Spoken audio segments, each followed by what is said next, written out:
Students, here we are going to solve exercise 6.1. Here the question number 1 is there. Okay, in this question we have to form the expressions by using the numbers or by using the variables. Numbers means constant and the mathematical operations.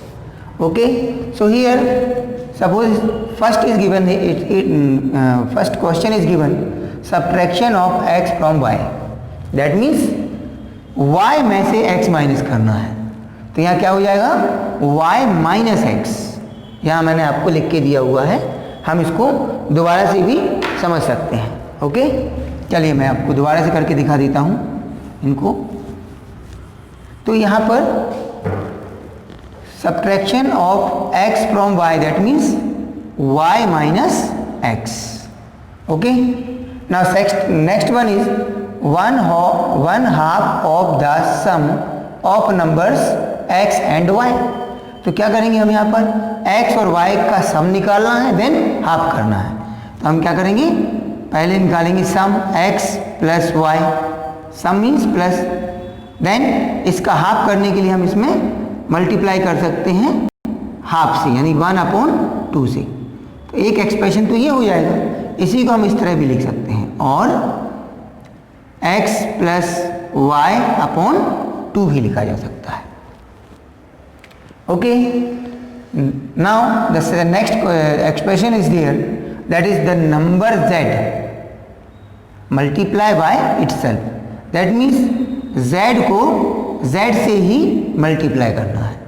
That means z into z क्या हो जाएगा, z square हो जाएगा. Okay, now the number is there 1/4 of the product of numbers p and q. Okay, numbers p and q का product है, तो यहाँ पर हमने प्रोडक्ट निकालना है p एंड q. तो p मल्टीप्लाई q, ये हो गया प्रोडक्ट. अब इसमें हमको हाफ, इसका 1/4 निकालना, तो हम इसमें 1/4 से मल्टीप्लाई कर लेंगे. और हम इसी को किस तरह लिख सकते हैं, PQ/4.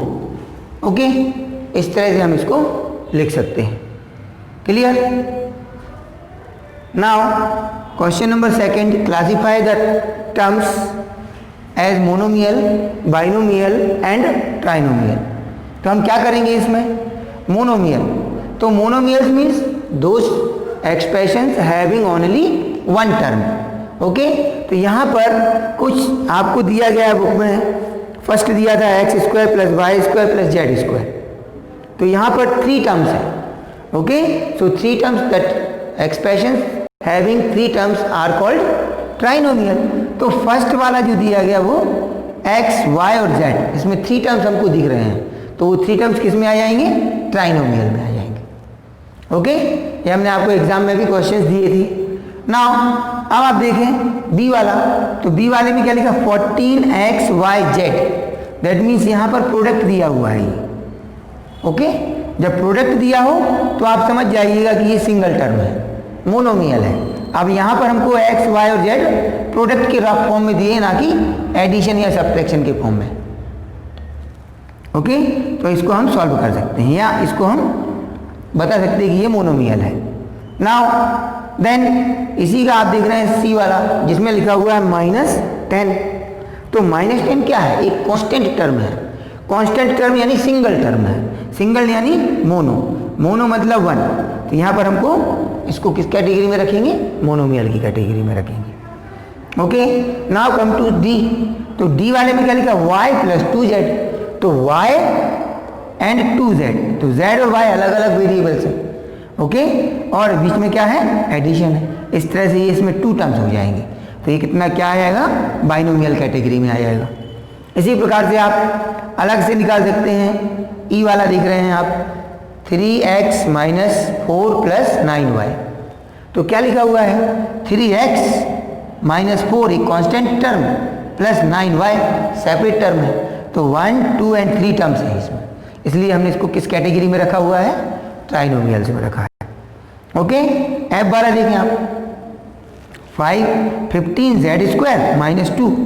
ओके, तो 15z² मतलब z² अलग है, 2 एक कांस्टेंट टर्म है, तो एक टर्म ये हो गया 15z² और दूसरा टर्म हो गया -2, तो इस तरह से ये बाइनोमियल कहलाएगा।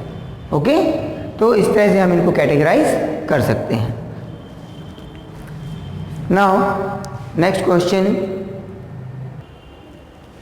So now students, here the question number 3, identify the like terms, identify the like terms from each of the following expressions. So here first is given there 9a² plus 3b² minus 4a² plus 2b² and -6। तो यहाँ पर हमको like terms find करना। like terms मतलब क्या? जिनके variables with power same है, as a terms. Okay, जैसे हम यहाँ बात कर रहे हैं अगर सॉल्यूशन में कि अगर हमने एक टर्म ले लिया 9a², तो इसके जैसा कोई दूसरा टर्म कौन सा है, तो आप इसमें से सर्च कर सकते हैं। एक तो यही a² हो गया, दूसरा यहाँ 3b² है, -4a² है, तो हम यहाँ पर क्या लिख देंगे, कॉमा लगा के -4a²। ओके, क्योंकि इसमें भी 2 का पावर है, इसमें भी है। ठीक है, नाउ अब आप आ जाएंगे, एक पेयर तो ये हो गया आपका। अब सेकंड पेयर क्या करेंगे आप, इसके बाद इसके नीचे इसे लिखना आप अलग से 3b² और यहाँ हो जाएगा प्लस का 2b²। इस तरह से हम इनको लिख सकते हैं। ठीक है, -6 कांस्टेंट टर्म है, वो सेपरेट टर्म है, इसलिए हमें उसको नहीं लिखना है। अब इस सेकंड क्वेश्चन में भी आइए, यहाँ क्या देख रहे हैं आप, 2yz प्लस 3xy फिर -4yz plus 9yz plus 19/2yz। तो यहाँ पर ये क्या है, हमको यहाँ पर लाइक टर्म्स फाइंड करना है। यानी अगर आपने सॉल्यूशन में 2yz ले लिया, तो हमको yz वाले जितने भी टर्म्स हैं वो लिखना है। तो yz में यहाँ आ जाएगा -4yz, ठीक है, फिर प्लस का 9yz, प्लस लगाती नहीं है नाउ, फिर नेक्स्ट है -19/2yz। तो यहाँ देखिए आप, ये सबका जो लिटरल नंबर है वो कैसे हैं, सेम है।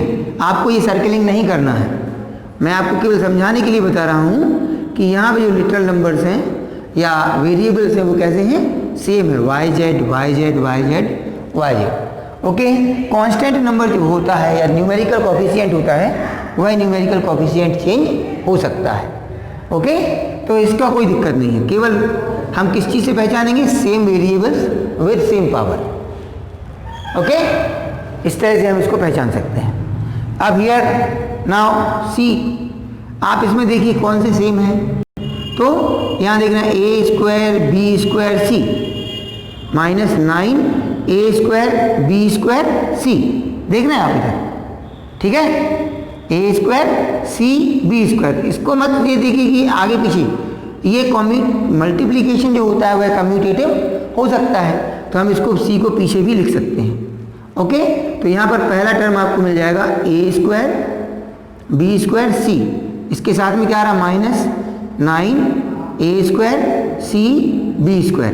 इसके आपको डिग्री c के ऊपर 1 का पावर, b के ऊपर 2 का पावर और a के ऊपर भी 2 का पावर है। इस तरह से ये सेम है इसमें। ओके, अब यहाँ आइए, यहाँ देख रहे हैं आप नेक्स्ट टर्म में 14a² b² c², जो इनसे मेल नहीं खाता या इनके समान नहीं है। और नेक्स्ट है 32ab c², तो c² वाला यहाँ है तो, बट ab देखें इधर, ये डिफरेंट है। ओके, यानी इनकी जो पावर्स हैं वो कैसी हैं, अलग अलग है। इस तरह से ये अनलाइक टर्म्स में आ जाएंगे। ओके, तो इसमें केवल हमको लाइक टर्म्स 2 मिले हैं, that is a² b² c and -9a² c b²। Okay, अब इसके बाद में आइए अब नेक्स्ट वाले पर, डी वाले पर। इसके सॉल्यूशन में हम क्या देखते हैं, तो यहाँ पर PQR। ओके, तो PQR वाले आप सर्च कर लें कितने हैं, तो यहाँ हमने फर्स्ट टर्म ले लिया PQR, आर, तो यहाँ पर एक टर्म तो यही है।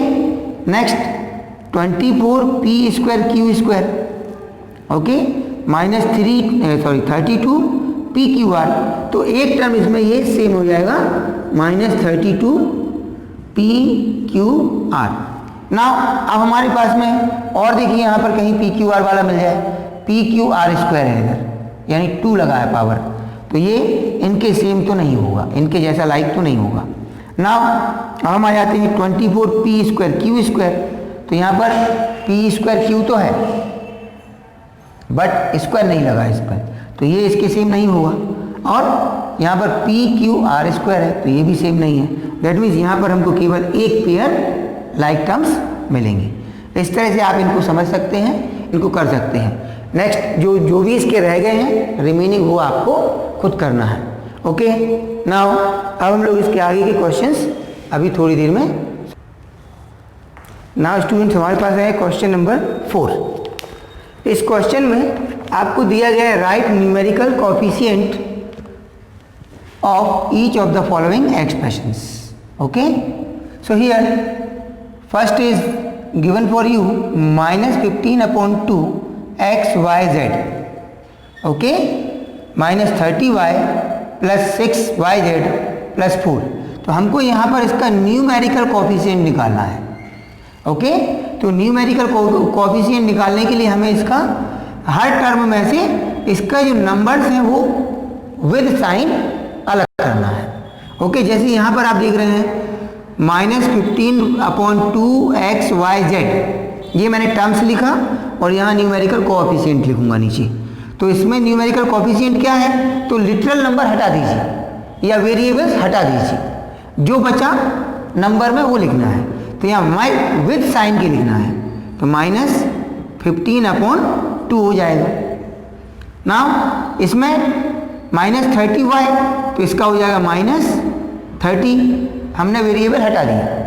हियर +6YZ, तो +6YZ मतलब इसका हो जाएगा 6 प्लस का। आपको प्लस का साइन हम लगा भी सकते हैं और नहीं भी लगाए तो चल जाएगा। यहाँ पर ये क्या है, कांस्टेंट टर्म है, तो यहाँ पर किसी प्रकार का क्या नहीं है, वेरिएबल नहीं है, तो इसकी वैल्यू वही रहेगी। ओके, तो इस तरह से इसमें न्यूमेरिकल कोएफिशिएंट ये सेपरेट हो जाते हैं। हम चाहें तो इनको कॉमा लगा करके भी अलग अलग विद साइन लिख सकते हैं, राइट कर सकते हैं। ओके, तो इसी प्रकार से आपको जो रिमेनिंग क्वेश्चन है क्वेश्चन नंबर 4 में वो आपको करना है। ठीक है, इसके बाद हम आते हैं क्वेश्चन नंबर 5 पर, जिसमें लिखा है right the coefficient of y²। इस y² के कोएफिशिएंट हमको निकालना है। इसमें न्यूमेरिकल कोएफिशिएंट की बात नहीं की, किसकी बात की है, कोएफिशिएंट से। तो हम यहाँ बात करेंगे, तो यहाँ जैसे लिखा हुआ 10y²z, तो इसमें से आपको क्या करना है, y² हटा देना है, जो रिमेनिंग बचेगा वो लिखना है। जैसे हमने किया, इसमें से y² हटाया तो क्या बचेगा, 10z, तो यहाँ लिखा जाएगा 10z। ओके, इस तरह से हम इसको सॉल्व कर सकते हैं। ना इसमें देखें आप, तो -14xy³ एंड z, यहाँ तो भाई y के ऊपर किसकी पावर आ गई, 3 की पावर आ गई है, तो इसमें से आप 2 की पावर हटा दो, तो कितनी बची, सिंगल y, तो एक y बचेगा, एक x बचेगा, एक z बचेगा और -14 बचेगा। तो हम इसको क्या लिखेंगे, -14xyz। Okay, so this will be the coefficient of y² in this term, okay, और एक्सप्रेशन इसमें देख रहे हैं आप y² है 8y², दैट मीन्स इसमें केवल इसका न्यूमेरिकल कोएफिशिएंट ही है, अगर वेरिएबल्स है नहीं, तो इसलिए हम इसको केवल लिखेंगे 8। ओके, नाउ अब इधर आ जाइए, इसमें भी हमको y² का ही कोएफिशिएंट निकालना है, तो क्या करेंगे, y² को हटा दीजिए, क्या बचा, 5/6x²z। ओके, तो in this way we can find the coefficient, है ना। इसका जो नेक्स्ट क्वेश्चन दिया गया क्वेश्चन नंबर 6, उसमें भी हमको अलग अलग टर्म्स के और कोफिशिएंट निकालने हैं। ओके, उसको हम अभी करते हैं, देखिए किस तरह करना है। तो बच्चों देखिएगा, इधर आपको निकालना है राइट द कोफिशिएंट ऑफ, जैसा कि आपने फिफ्थ क्वेश्चन में किया था ऐसा ही ये है, y in -5y। तो इसमें से आप y को हटा देंगे तो क्या बचेगा, इधर -5 बचेगा। Okay, now a in 2ab, तो इसमें से a हटा दिया तो क्या बचेगा 2b, तो यहाँ हो जाएगा 2b। इस तरह से हम कोफिशिएंट लिखते हैं इनके। नाउ y in -7xy, तो क्या हो जाएगा, इसमें से y हटाएंगे तो क्या बचा, -7x बचा। Clear. Now p in -3pq, तो इसमें से p हटाएंगे तो क्या बचेगा, दैट इज -3q बच जाएगा। ओके, सो इस तरह से हम क्वेश्चन नंबर 6 को सॉल्व कर सकते हैं, है ना। Next question we are going to solve. Now students, question number 7, here write down the factors of each term of the following. Okay, and question 8 is also related with question number 7. Here write down the degree of each term and degree of algebraic expression given in question number 7. So these are related questions. Okay, तो एक साथ हमने लिख दिए हैं, आपको यहाँ समझना है एक एक करके। तो यहाँ लिखा है first question number 7, write down the factors of each term. तो हम क्या करेंगे, इधर सॉल्यूशन में फर्स्ट ऑफ ऑल हमको फैक्टर्स निकालना है हर टर्म का। ओके, तो हम यहाँ पर एक्सप्रेशन के सभी टर्म्स लिख देंगे। तो यहाँ लिखेंगे हम टर्म्स और यहाँ लिख देंगे फैक्टर्स। ओके, और विद साइन के टर्म्स आपको लिखना है। इस तरह से आप इसको टेबुलेट फॉर्म में या टेबल फॉर्म में राइट कर सकते हैं। ठीक है, ये क्वेश्चन नंबर 7 के लिए है। तो हमने यहाँ पर एक्सप्रेशंस के टर्म्स लिखे, तो टर्म्स में आएगा पहला टर्म क्या है, -16xyz। ओके, एंड फिर है +4yz। तो एक एक टर्म के हमको क्या लिखना है, फैक्टर्स लिखना है। अब हम इनके फैक्टर्स लिखेंगे। देखिए फैक्टर्स, तो -16 तो आएगा ही आएगा, इसके बाद आएगा x, फिर y और फिर z। इस तरह से हम इनके टर्म्स लिखेंगे, सेपरेट सेपरेट कर देंगे इनको। इसी प्रकार से आएगा +4, ओके, देन कॉमा y, फिर कॉमा लगाएंगे और z। इस तरह से आप ये क्वेश्चन नंबर 7 इस सारे टर्म्स के लिए सॉल्व कर सकते हैं। इसमें बनाएंगे टर्म्स एंड फैक्टर्स। ओके, और आप इसको सॉल्व कर सकते हैं। ठीक है, नाउ अब हम आते हैं क्वेश्चन नंबर 8 पर। मैं सारे के सारे सॉल्व नहीं करूंगा, आपको केवल समझाऊंगा। ठीक है, आप क्वेश्चन नंबर 7 के लिए हम इसको भी सॉल्व कर सकते हैं। ये और करा देता हूँ, इसके बाद आप तो खुद करेंगे, स्वयं करना। नाउ सॉल्यूशन, इसमें भी हमने सेम किया, टर्म्स एंड फैक्टर्स राइट कर लिए, यहाँ पर टेबल बना दी। अब यहाँ पर टर्म्स चूंकि ज़्यादा हैं तो हमको स्पेस भी ज़्यादा लगेगा। ओके, तो here first term is 32y²z।